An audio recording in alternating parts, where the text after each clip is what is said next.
Samantala, aprobado na po ang 5 pisong dagdag pasahe sa mga pampasaherong tricycle sa bayan po ng Sison, Pangasinan.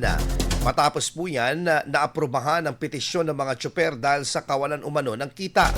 Batay sa resolusyon, saklaw po nito ang mga pampasaherong tricycle na sa lahat ng ruta sa bayan na nagpapataw ng dagdag 5 piso na singil sa kada pasahero.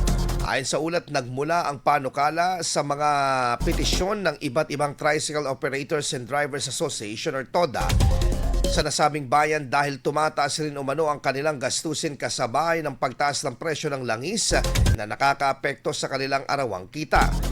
Napagkasunduan naman ang nasabing dagdag singil sa bawat pasahero bilang kompormiso sa kasalukuyang sitwasyon ng transport grupa. Kaugnay nito, inaasa naman na agad na ipatutupad ang dagdag pasahe sa lahat ng saklaw na ruta, kalakip ng abiso na ipapaskil sa bawat pumapasadang tricycle.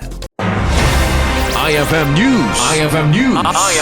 IFM News.